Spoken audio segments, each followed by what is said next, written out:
飛咧嚟到我哋頻道喎。好，大家同我打招呼先。Hello，OK，Hello，大家好。咁其實小飛咧從事呢個心靈夜明師嘅工作咧，都有一個相當長嘅時間啦。咁其實好得意喎。咁其實原來每個人咧喺身心靈呢個路線嘅發展咧，都會有自己嘅性格特質嘅喎。嗱，小飛咧本身咧其實從事身心靈嘅工作嚟講咧，冇偶然嘅。本身咧小飛係屬於一個我叫6號人啦。如果喺身心靈呢個嘅數字嘅排位嚟講咧，6號數字咧就係呢個靈性嘅區域嚟嘅。咁同埋一樣嘢喎，小飛仲有6號人咧，佢仲有一個叫336。336咧，尤其是咧對一啲叫做靚啊，或者對一啲叫做創新啊嗰個發展嘅方向優化上面咧，係有一個特別嘅要求。而都無獨有偶咧，小飛咧呢個336咧兩個呢個號碼嚟講咧，都係喺呢個靈性區域裏面發展嘅。所以變咗咧，喺數字嘅玄機上邊咧，就已經俾我哋去了解到咧，原來小飛從事身心靈呢方面嘅工作發展嚟講咧，係你話上天安排也好，定係後天嘅一個嘅改變也好，其實都有一座發展嘅助力嘅。皮文上邊嚟講咧，咁有啲乜嘢我哋就睇到咧？咁頭先啦 ，J Sir 你講話小飛喺身心靈嘅發展咧，都與生俱來已經有呢個好似天職咁樣啦。咁其實喺皮紋上面咧都會見到嘅，因為咧我哋首先講啦，10隻手指嘛。咁其實你10隻手指裏邊咧，嗰啲紋型嘅組合咧有啲乜嘢咧？我會講下，有螺旋紋啦，有雙肌雙斗紋、伸長紋同埋正向孔雀紋。咁其實咧呢一款嘅紋型咧，其實佢哋都係一個家族嚟嘅，咁就係屬於咧叫做斗形紋嘅家族。咁所以咧，其實你10隻手指裏邊咧，幾乎咧我哋會講100% 認知型啊，即係話本身嚟到呢個世界已經好清晰自己要做啲乜嘢啦，個方向啦、落實啦、執行啦，其實你自己本身係好清楚嘅。咁再加上咧，身心靈喺邊度可以睇到咧？咁其實就係因為你比較多一啲叫做孔雀紋啊。孔雀紋型啦，咁同埋一啲伸長紋啦，我哋都會講咧，呢一樣咧係關於對於外界啦嘅一啲感受啦、感知啦，同埋自己咧，譬如我哋會講嘛，我哋接收信息嗰一 part 啦，咁其實咧，你與生俱來擁有咗呢一啲紋型咧，其實就係已經有呢個天賦，有呢個 challenge 喺裏邊，咁就係只係我哋成長之後啦，我哋長大，我哋點樣可以加以去發揮啦、運用出嚟啦。咁同埋咧喺我哋會講你個邏輯思維區啊，即係因為咧邏輯思維區對於一個成年人其實個影響都幾大噶嘛，即係成件事由點樣去諗發展啦，直至落地啦，執行個 plan 要點樣去做咧。咁其實喺我哋嘅二區都幾成日要用到啦，我哋。尤其是對於人啊，嗰種嘅感受係特別強。有時可能咧，你未必要同佢講嘢，你可能睇佢一眼，你就感受到佢個氣場啊，當日個狀態係點樣啦，個能量嘅高低啦，或者我自己同佢中間可能大家可唔可以夾到溝通到啊？其實你係好敏感嘅，你係好快已經可以知道呢一樣嘢。咁所以其實你感受性咁強咧，就係與生俱來俾你嘅呢一個天賦啦。咁另外數字上面又可以睇到佢再點樣其他方面咧？嗱，頭先 Mimi 有講到啦，佢好着重人之間嘅感受啦，同埋感知對方究竟嘅狀況啦。咁正正咧，其實咧喺6號人裏邊咧，本身嘅性格咧就係一個叫付出型嘅性格。付出型嘅性格係咩咧？尤其是喺責任上邊，佢最緊要咧就係咧，大家喺任何事情上邊咧，一個大同世界，事事公平嘅，唔需要去分清楚咁多嗰個利益嘅關係，甚至乎有時某啲情況下，佢基於對方嗰個利益着想咧，因為一個承諾，佢可以犧牲自己嘅一啲部分嗰個嘅價值。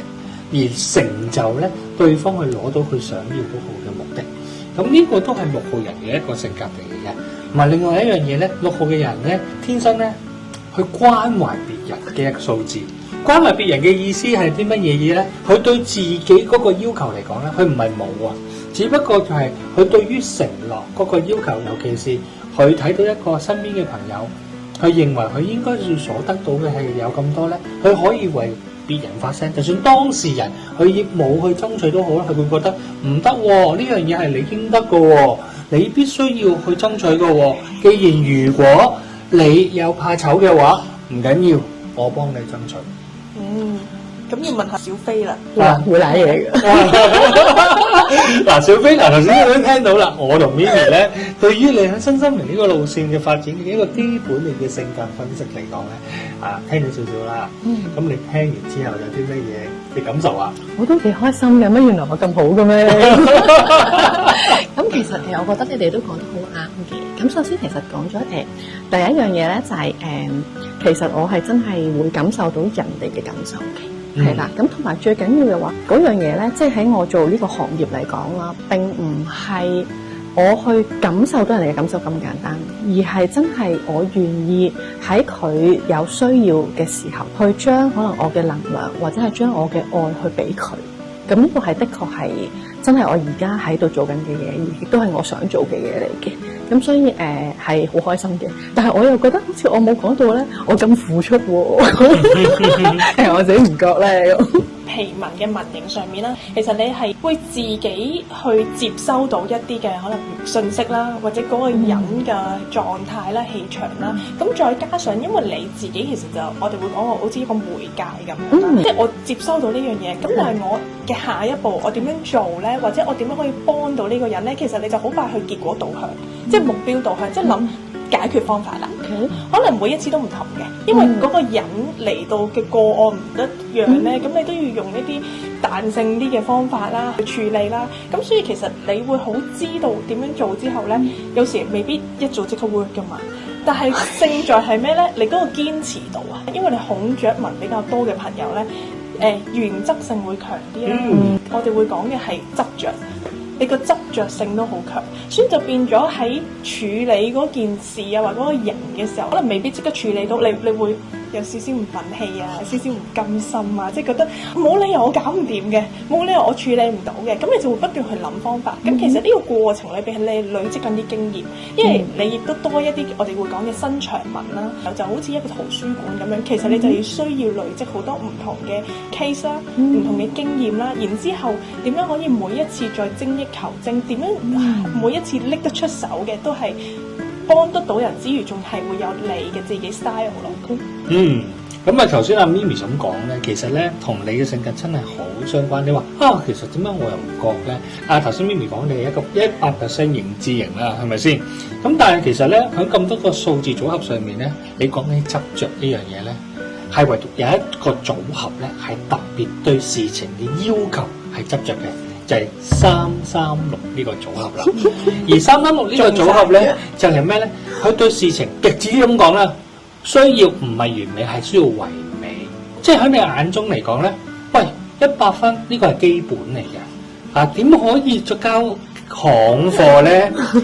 即係如果甚至乎你話交低於100，對於你嚟講，你係唔會放過自己啦，你係會更加去追求自己。我最少要交一個嘅人哋嘅滿分，甚至乎你仲會喺每一次做完你嘅事情裏面咧，你人哋做完咧就算數噶啦，呢個個案就結束啦。但係你仲會咧研究，唔係喎，裏面做緊啲咩我可以做咧？其實除咗係為對方，第一可唔可以再做多少少嘢？第二樣嘢你就係每一次你都係考驗緊自己。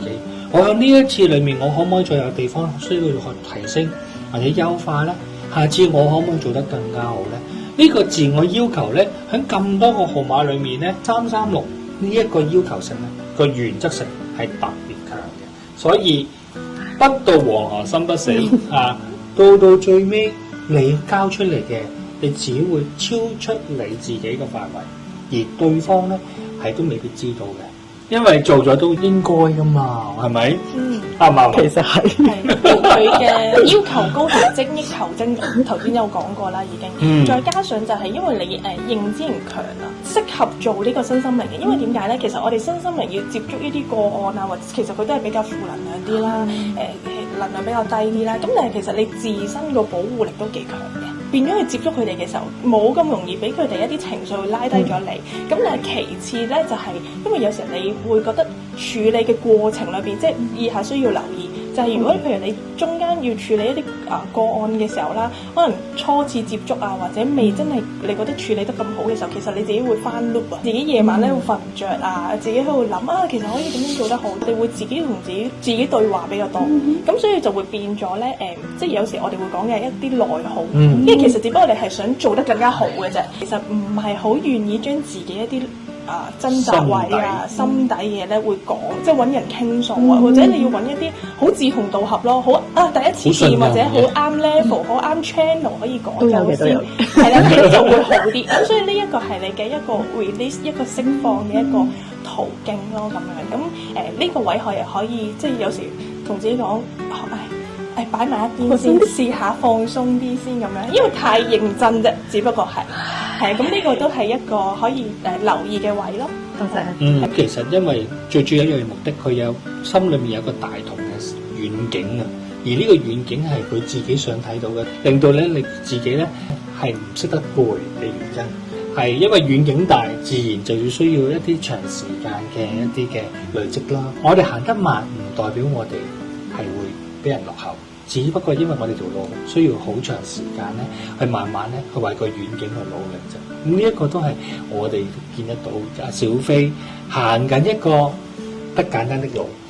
我係覺得好得意啊！即係咧，點解可以咧係喺即係望下個手指啦，跟住然後咧就可以睇到咁多嘢啦，係啦，知道我出生日期，你又可以睇到我咁多嘢啦，即係我覺得好得意咯。有冇啲咩可以係點解啊？咁因為我哋民營咧就與生俱來嘛，即係我哋去旅行過依度出咗去會翻到嚟，咁所以我哋就用咗呢一個手指紋咧嚟去了解我哋個性格啦。咁所以其實同埋唔同嘅10隻手指嘅組合出嚟咧 amazing 啦，同埋見到好多唔同人嘅一啲特質啦。咁我哋就我紋我數咧就係透過我哋用皮紋啦同埋生命數字咧就去了解人嘅性格。現今呢個亂世裏邊咧，幫下多啲人啦。其實你有另一個出路嘅可能，或者你可以了解多啲。原來其實我自己唔止咁嘅，或者我點樣可以好好發揮我哋自己嘅潛能。喂，出生年月日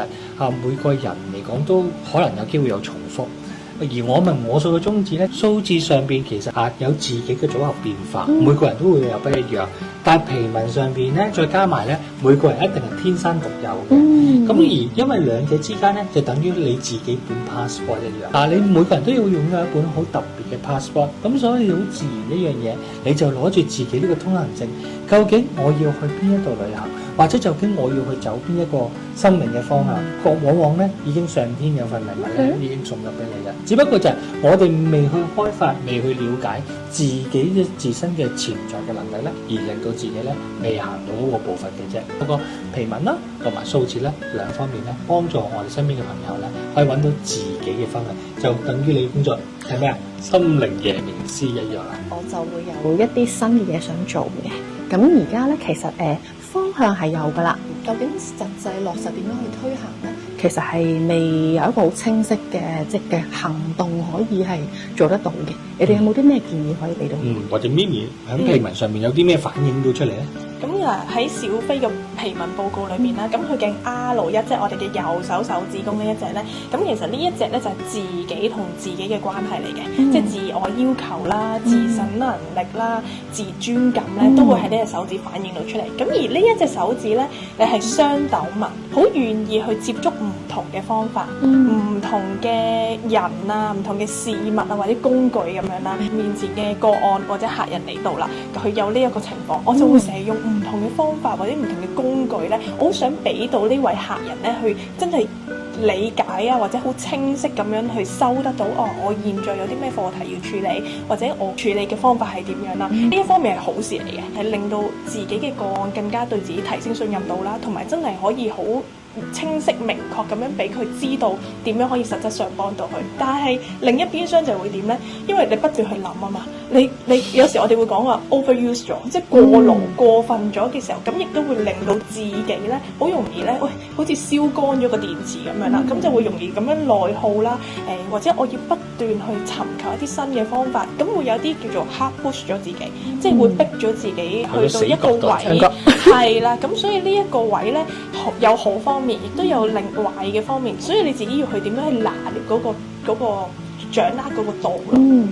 咁啊，好似頭先阿咪咪咁講啦，因為阿小飛本身個原則性好強，係咪先？咁亦都本身咧喺數字上邊可以反映到一樣嘢咧，小飛成個組合裡面咧係欠缺咗5號同8號嘅。嗱，5號就係講緊咧自由同彈性啦。呢樣嘢係小飛嚟講咧一個大死穴，因為你有好多你已經預設性嘅一啲嘅判斷啦。咁所以喺一啲叫做彈性嘅處理，或者甚至乎如果嗰個人本身個心太多嘅話咧，反而會影響咗你嗰個嘅工作。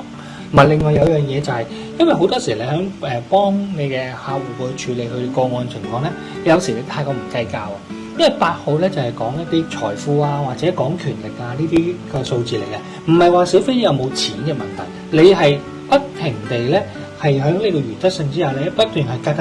加，反而對方嚟講咧喺個過程裡面接收上邊咧佢收唔到啊。反而你點樣可以將你本身嗰個嘅內容咧係可以彈性處理，而唔係話個套餐一定要俾飽晒佢，咁樣精簡化，令到嗰個更符合咗對方可能嗰刻去，我淨係想要呢樣嘢啫，唔使咁多啦。咁樣咧，你可能對於小飛嚟講會更大嘅幫助。咁我多謝你哋俾咗個好清晰嘅 passport 我，咁我跟住然後嚟緊我就可以去呢度去嗰度去嗰度啦。係冇錯啦。好啦，我哋今日嘅時間咧就差唔多，好多謝小飛啦，今日嚟同我哋做呢一個嘅分析啦。咁啊嚟緊咧記得留意住我哋唔同嘅片段啦。下個星期再見，拜拜。